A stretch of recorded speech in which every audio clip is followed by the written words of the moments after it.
Uy, tinatawag ka na ng Benguet.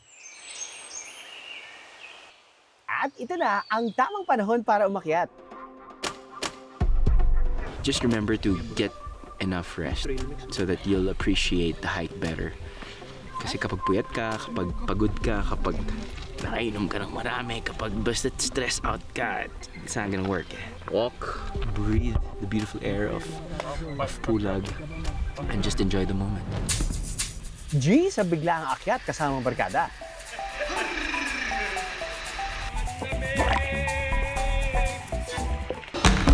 O sumadya talaga para dumalo sa engranding pista.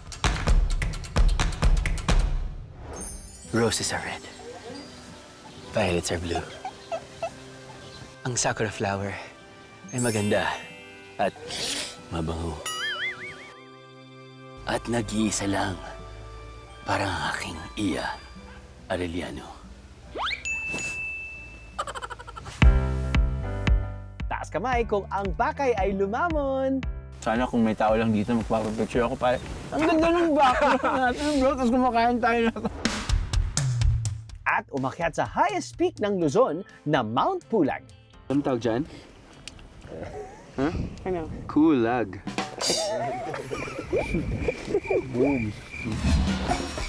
Ano man ang bet? Chill man o malupit? Iset na ang lakwatsa pa Benguet. Yeah, join the party!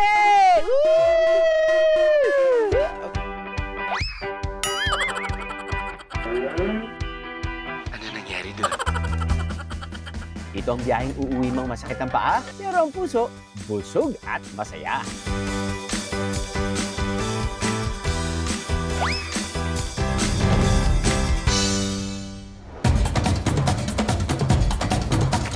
Minsan sa isang taon, tuwing buwan ng Pebrero, ang pamosong kaling ito napupuno hindi lang ng tao, kundi ng tone-toneladang bulaklak. Ito na siguro ang pinaka-blooming na pista sa bansa, Panagbanga. Kapag naramdaman na ang mas malamig na klima, hudyat na yan ng peak bloom season ng probinsya. Pero kahit hindi panahon ng panagbanga, dinudumog ng libu-libong mga bubuyog, mga biyahero, ang flower and vegetable farm na ito sa Atok, Benguet. Sir, hindi ko alam kung tama po yung pinangalan mo dito sa lugar niyo dahil it's all love, hindi hate. Yeah. No, but let's talk about your grandfather. Before the late 1800s and early 1900s, my great-grandfather, Mr. Haight, came as a missionary or after the Spanish War. During their stay here, he was quite sick, I think. And the doctor advised him to look for a place that is cold. Kaya napadpad siya dito sa Atok. Nakita niya ito, but hindi pa ganitong farm lahat yan. So itong lahat na yan, karamihan daw talahib, according to history. We made this as an agri-tourism wherein you can see flowers. The tourists can experience na mag-harvest ng gulay. Every Saturday or Sunday, we are receiving around 1,000 to 2,000 visitors a day. Wow! Hindi lang magandang pagmasdan ng makukulay ng mga bulaklak sa farm dahil isa raw dito, bulaklak na, gulay pa? Aba, panglamansan yan ha? Lumilitaw lang ang mga kulay nito kapag bumababa ang temperatura sa 10 degrees Celsius. Unbelievable! Kung nangangatog na sa lamig para sa tamang timpla ng init, hindi ba't masarap mag-tsaa? Pero ang flavor, bulaklak pa rin? May higop yan sa Flower Cafe na ito sa Baguio, kung saan lahat ng inumin at pagkain namumukadkad sa sarap. Kapag humagod na ang mga bulaklak sa lalamunan, mabulaklak na dila na ba ang bunga niyan? Magiliw na rosas repolyo. Ganda nito, hahagod sa paningin mo. Gandang taglay nito. Aakalain mo bang nakakain ito? Roses are red. Violets are blue.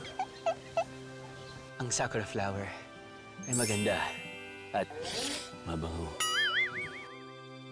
At nag-iisa lang. Parang ang aking Iya Arellano. Hirap gawin, maligo. Sa isang bus, ang katumbas na talon, hindi matapos-tapos. Wala na ring pangontra sa lamig na ubra. Kapag ang eksena, hiking sa loob ng kuweba. Na may swimming pang kasama? Sa kahabaan ng Cannon Road, bago marating ang Baguio, padaraanan ang bundok na ito na may kuweba pala sa loob. Dito kasi sa Run Cave, hindi siya all-in-one, kumbaga. Pag nandun tayo sa loob, we have rappelling, we have rock climbing, we have swimming, and we have of course crawling, the exciting part. Okay, so expected po, meron din tayong swimming, so expected lahat po tayo mababasa.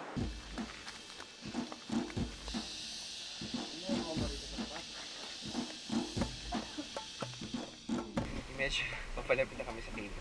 Mararamdaman mo agad yung sudden change in temperature. Yung cold air coming from the cave. Umpisa pa lang yan. Maghanda na kayo sa dami ng ating pagdaraanan. Gaya na lang ng nuknukan, ng sikip, ng mga lusutan. Pagbaba sa kuweba na parabang mga gagamba. More gapang with slight na makapanginig tuhod na akyatan. Dahil literal na lubid lang ang paraan para makarating sa paroroonan.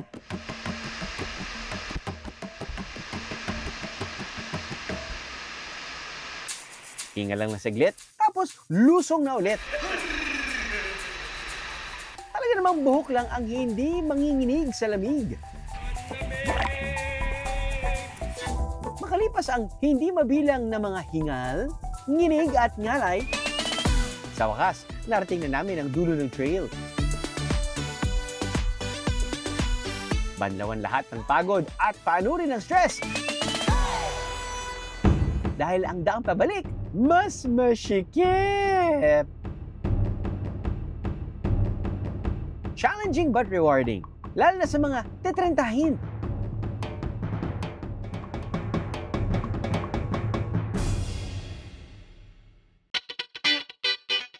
Para matanggal ang lamig. Ano pa nga ba?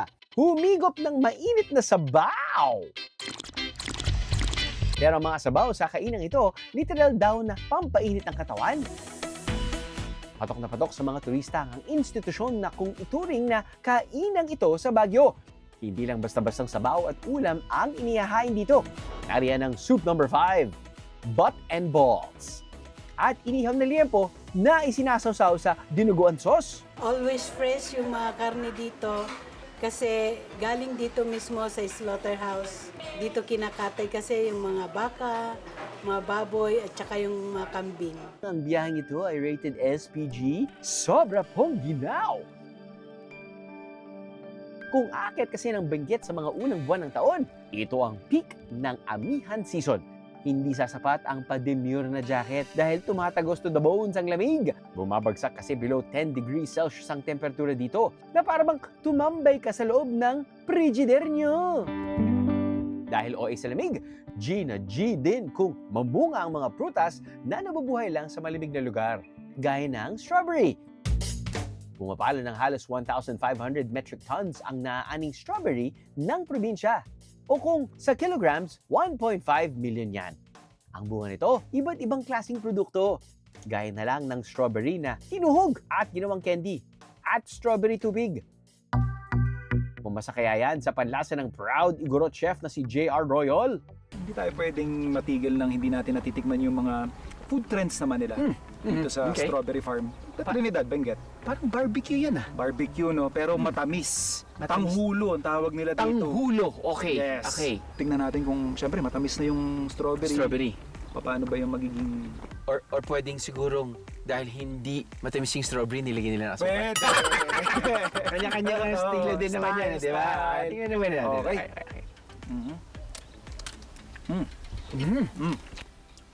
Ay, ang sarap, bro. Sarap. Normally hindi ako fan ng super tamis pero dito dahil may bahid ng asim nga yung strawberry. Oo, bro. Winner. Ako hindi ako makain ng strawberry. pupunta ako sa Baguio, di ba maraming tao, pasulubong strawberry. Hindi ko alam bakit, wala akong parang, Uy, masarap yan. hindi ako natatao. Pero, katulad ng sinabi mo, may asim, tapos yun yung may tamis, Tapos may crunch pa siyang may texture pa siyang Yes, crunch. Oh my goodness. Masarap na.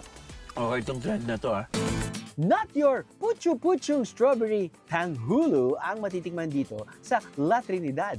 Sariwa ang strawberries kaya achieve ang perfect tanghulu crunch. Yun po yung mga trending, kaya napagaya na rin po kami para naman po mapakinabangan yung product po ng Benguet. Kaya po nagawa namin itanghulo po yung mga strawberries po natin. Ito naman tubig. Strawberry, syempre. Strawberry Ako din. rin, hindi ko rin alam kung mag-work dahil first time ko itong matikman, no?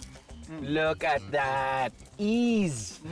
Perfect. Very subtle Tama, yung, tama, yung yun, strawberry. very- Which I actually appreciate kasi when you tell me na papakakainin mo ako ng tubig, gusto ko yung bite, gusto ko yung aroma ng sunog na saging. Tama. Diba? Parang hindi ko may imagine may enjoy ko ang tubig kung overwhelming ng strawberry flavor.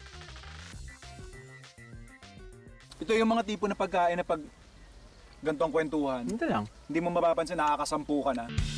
Kinukombohan ng strawberry puree ang classic mixture ng tubig na may buko. Ang saktong timpla ng dalawa, kapag pinagsama, nababalot ng kakaibang aroma at lasa. Dati kong ginagawa po ang buko pong puti lang. Ngayon lang ako nag-try ng strawberry. Ipasok naman dito sa Trinidad kasi kasabay ang strawberry dito.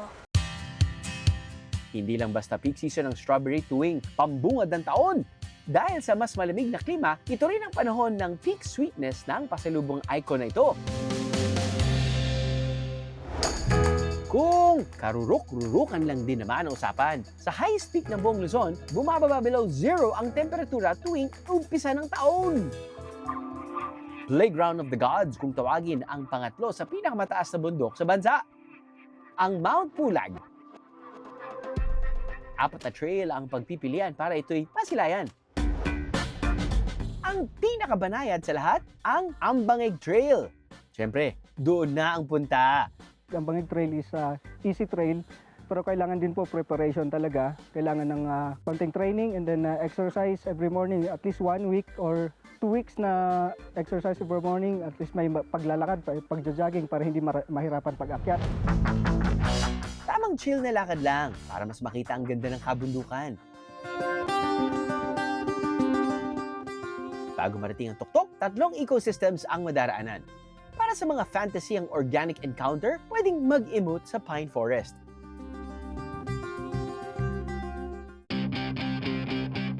Bago marating ang Camp 1, mararamdaman ang mas lumalamig na kapaligiran at mapapansin na nababalot ng lumot ang kagubatan.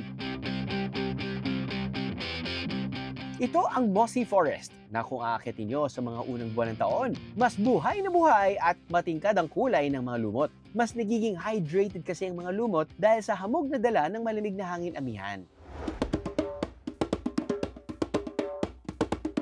Pagdating sa Camp 1, muni-muni muna sa mga desisyon sa buhay. Tapos hike na ulit kasi ginusto mo yan, imbis na magpahinga sa bahay.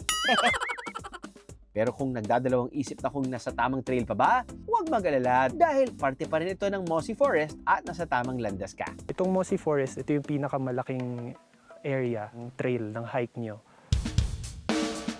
Kung panay tanong na kung malapit na ba, isipin nyo na lang nasa ibang trail. Inaabot ng 2 hanggang 4 na araw bago marating ang summit. Habang sa Ambangeg Trail, mula jump-off point hanggang sa peak, pinakamabilis na ang 4 na oras. At kung naubos na ang baong tubig at hindi naman sensitive ang tiyan, may natural water source dito na pwedeng igibin.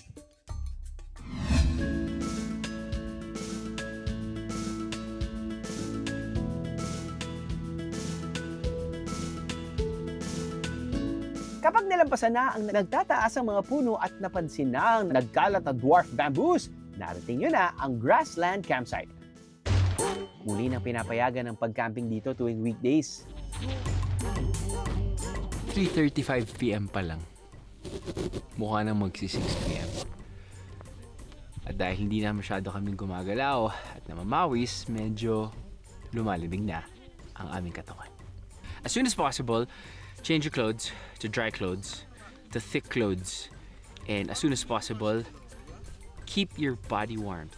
I did a bit of layering. I got, of course, my t-shirt, my new t-shirt, my hoodie, cotton hoodie.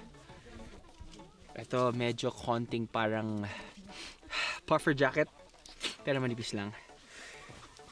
Rain jacket para magkaroon ako ng kulay. Para naman sa inyo to, para lang magkaroon lang ako ng kulay, pero mas gusto ko sanang black na makapal. Pero hindi, para magkaroon lang kayo ng kulay sa TV. Syempre bonnet. At kailangan na ako maglagay ng gloves dahil lumalamig na talaga. Mamaya, hindi ko na talaga hindi ko na maaling Teka, I think nangyari na to. Ang tigas na ng dila ko. Di na ako makapagsalita. Importante Okay ka naman, masyado eh. Kaya pa eh. Importante. Okay na talaga. Importante. Importante talaga na may dala kang thermal wear. Yun lang sasabihin mo? Hindi! Ano sinasabi mo? Kasi Taong 2015 nang una tayong umakyat sa Mount Pulag, Bijeros. Ito rin ang unang biyahe namin ni Iya bilang mag-asawa. Parang naligo ka, okay? Naligo ka ng malamig na tubig, lumabas ka, nakabukas ang aircon, at nakabukas ang electric fan. Pwede? Pwede. At takobad ka pa rin, syempre. At Pwede. umiinom ka ng malamig na beer. Ha? Hindi kasi anyway. Okay. Yun. So parang ang inisip mo ngayon, you wanna just keep the body heat intact. Diba? You just wanna give everyone a group hug. Group hug! Group hug!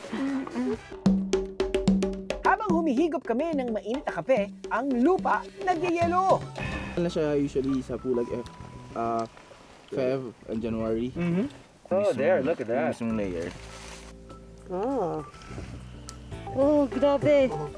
Ang kapal, look. Wait lang. Can you say it? Kung di kayo nakapagdala ng Swiss Army knife, pwede na gamitin to.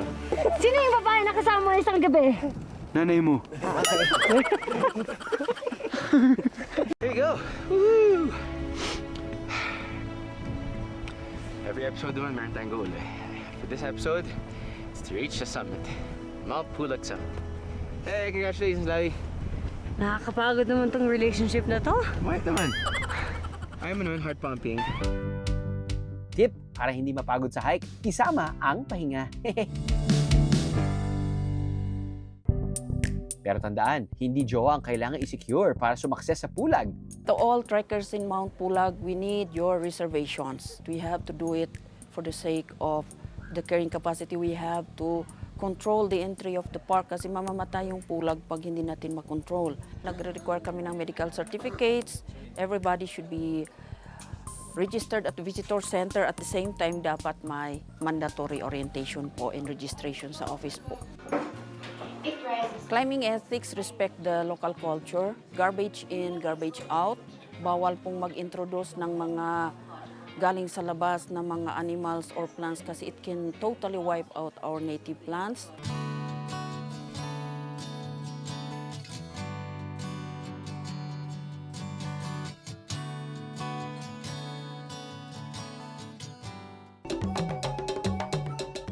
Ang tradisyonal na putahe, nilalahukan na raw ng noodles. It's weird na hindi to inisipan dati pa. Hindi lang basta ulam ang pinikpikan para sa mga igorot. Alam namin wala pang nalalabag kasi kultura po ng sa amin sa munisipyo o sa aming mga IPs ng La Trinidad.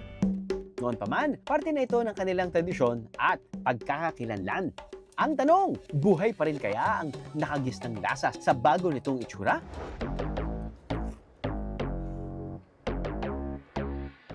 I think it's weird na hindi to inisipan dati pa. Diba? Kasi the broth is just... Yeah. Oo. Yun yung pinaka, yung magic to ng broth talaga. Kasi according to some research, yung pinikpikan daw ginagawa ng mga igorots before pag meron silang hangover. Sa paghahanda nito, hindi pagpapawisan, sisiw lang. Rice noodles and the pinikpikan meat, ilalagay ka ng etag flakes, flakes. Enough and garlic. of course, green onion. Green onion.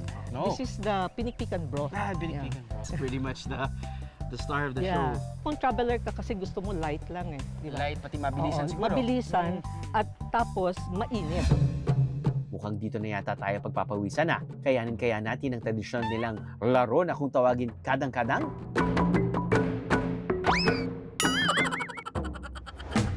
Hindi lang siya basta TDH o Tall, Dark, and Handsome. Siya lang naman ang ABC o ang Adora Babe in bahag ng Cordillera, John Ray.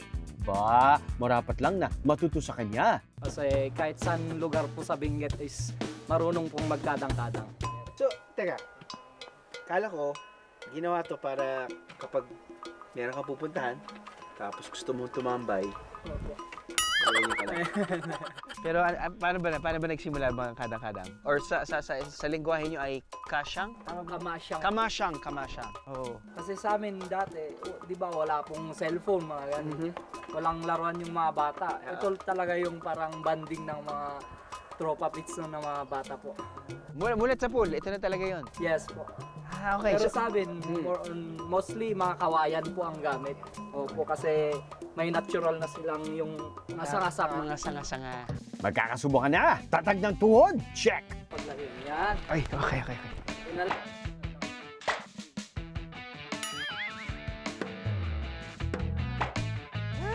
Pero mas mahirap iba. Mas mahirap to, Pards. Opo.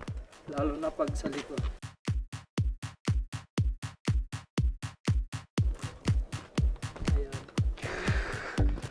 Challenging. Kuya, nalaglag! Kuya, nalaglag! Thank you. One more.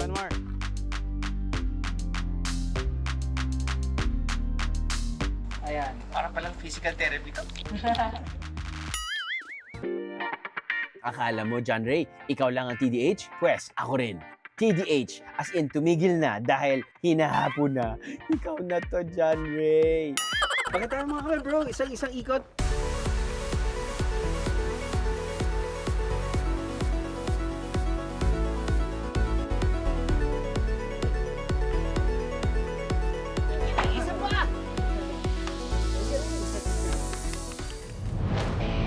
Tatabi na at magpapaubayan na lang sa mga bihasa, lalo na sa kusina.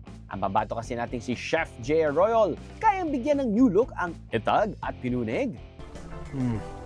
Ang sarap na lasa niya. Pasok to. Hindi lang strawberry at gulay ang masarap na ipasulubong. Dahil sa kanila mga pamilihan, sari-sari ring produkto ang mabibili rito. Bago iluto, mamili muna tayo. Teka ha, racket muna ako saglit sa tagabalot ng chop suey set sa malapit para secure ang main ingredients. Sir, ito pong product namin dito sa Benguet, sa Cordillera, na... Magkano po ulitin, ma'am? 350 po isang ganito, sir. Ano nga pala yung difference yan? So yung... Pinausukan ito, sir. Pinausukan, tapos... Ito may asin. Ito yung may asin. Habang ang gulay, anihin na lang sa farm ng kapitbahay.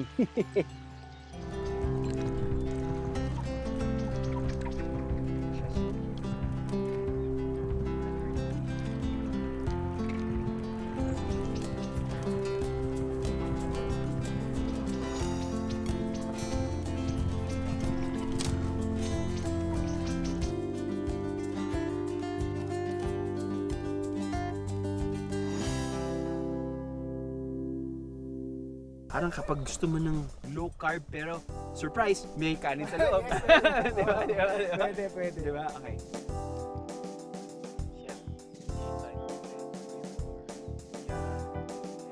Chef, in fairness, yung aftertaste niya very smoky. May nilagay ka ba dito na medyo nagpapasmoky yung flavor? May ginamit tayo. Yung kiniig. Sa totoo lang, yung umuusbong yung smokiness, which I totally appreciate. Yeah. Tapos nun, ang sarap hawakan lang talaga ng repolyo kapag gantong luto. Cabbage roll is one of those recipes na you're celebrating the cabbage itself. Typically kasi when you use cabbage, ingredient lang yan ng nilaga, pochero. Tama. Pero ito hindi. Siya talaga yung unang-una mong makikita. At makahawakan. Pati talagang I truly appreciate na it's just handheld. Yeah, sure. Ang sarap. Ang sarap na lasa niya. Pasok to. Dahil nagbabawas kami ng carbs, ang sunod na iluluto ni Chef JR, pinunig o blood sausage na ihahalo sa pancake. So ito yung ating pinunig. This is a delicacy dito sa amin sa Mountain Province, Benguet, kung saan it is one way of our culture na pinapakita kung paano namin ina-appreciate yung sakripisyo ng ingredient natin, ng ating pork. So sa amin kasi walang tapon. Yun na, chef. Yun, pwede na, chef. Nako, talagang napapaihi na ako sa excitement, sa totoo lang.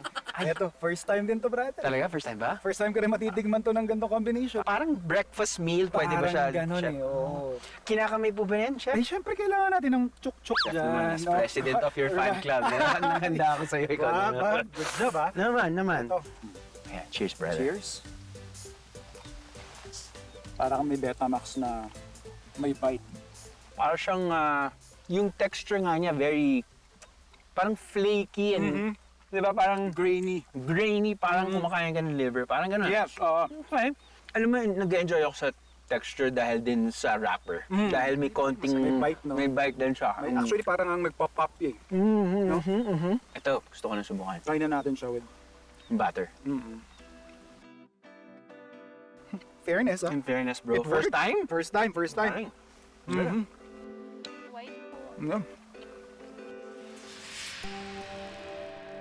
First of its kind naman sa Luzon, ang Agaw Pansin na pasyalan sa Itogon, Benguet. Hindi na raw kailangan pang mag-hiking. Masisilayan ang ganitong kagandang tanawin sa 65-foot high glass floor. Singtaas ng 6 na palapag na building at para bang naglalakad sa ibabaw ng kakahuyan ng feeling. Yan ang signature attraction ng Forest Park sa Mount Kamisong sa Itogon, Benguet. Hindi lang mga mata ang mapangingiti sa ganda ng tanawin dahil meron ditong trails kung saan feel ang simoy ng Baguio noon. Malayo sa ingay at dami ng tao. Tamang chill lang, biheros.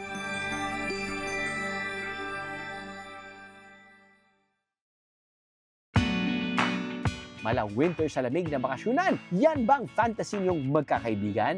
Isa sa coldest camping sites ng bansa? Why not subukan? Imagine, gigising ka at ito ang babati sa iyo ng magandang umaga. Hindi to AI, ito ang Lake Tabio, isa sa 4 mystical lakes ng Mount Pulag National Park. Para sa mga gustong makaranas ng unique camping experience at winter feels ng hindi lumilipad palabas ng bansa, ito na yon. Lalo pa ngayong amihan season. Dahil kung isang jacket sold na sa Baguio, patong-patong naman ang kakailanganin para mapuksa ang lamig sa Tabio. Na mga pagsalita, 12 degrees Celsius. Grabe guys, ang kapal ng fog. Oh. Kung saan, masasabi mong worth it ang bawat inig. Bukod sa ilang layer na damit, isa pa sa must-haves kapag nasa Benguet, ulam at kanin in one na inihain straight from lutuan. Wala ka talagang kwentang kasama. Bakit? Bakit wala tayong extra rice? Ano ba naman yan? Ayan, no? Ano ba to? Chicken na manok o kanin? Hinalo-halo ko na. Tanong natin kung ito ay manok na may kanin o chicken na may rice. Hindi sabaw ang bestseller sa kainang ito sa Tuba, Benguet, kundi chicken kinulob. Ha? Pati chicken? Gininaw? Itong manok na kinulob. Yes, sir. Tama po ba yun na nanggaling po itong idea na to sa, I guess, experience mo from China and Hong Kong? Tama po ba? Paano po ba nagsimula yun? Ilang taon po kayong nagtrabaho sa ibang bansa? Nasa 25 years. 25 years? Opo. Bakit niyo po naisip na itong mismong dish yung dinala niyo dito back home? Ganito po yun, sir. Nangyari dyan, pinadala ko yung lutuhan ng Peking duck. Okay. Pagdating dito sa Pilipinas, sabi ko, wala tayong Peking duck. Naisip ko, ano kaya kung subukan ko yung manok. Pinag-combine ko yung mga natin, yung mga ingredients natin na Filipino style. Ngayon, ginawa ko naman yung laman niya na Chinese style. Kasi yung natitikman ko nung nagluluto ako ng Shanghai style na ganito na malagkit. Malagkit, yes. Ang Sticky ginawa rice. ko na, yung sticky rice. Sabi ko, mas maganda siguro pag haluin ko rin yung may Pilipino na lasa. Okay. Kanya para lalapit tayo doon sa lasa natin. Correct. Kanya pinaghalo ko yung Chinese at saka Pilipino yung sa sa malaki. Sa ingredients, nasa Filipino side. Ano po yung temperatura sa loob? Nasa 300 po yan, sir. Pag nasa 300 na, yun na yung final na luto na po yan, So sir. meron po kayong ano? Meron pong kwan po yan. Thermometer. Yung malaki pong gamit natin ay may gauge po. Tulad po nitong kwan natin, hindi masyadong. So ano po yung... kasi syempre, magbabago po yung temperature kapag mas maraming manok. Yun po, totoo po yun, sir. Diba? Isang sekreto po yun, sir. So ilan dapat manok dito? Dito, 6. Yung na yung maliit. maximum? Oo, opo, yung itong maliit. Yung malaki natin is 15 po. Opo. Very excited. Una muna, I'm such a fan of, the Hainanese chicken sauce, which is, the chicken oil with the ginger and onion. Tapos ngayon, parang kakaibang luto pa.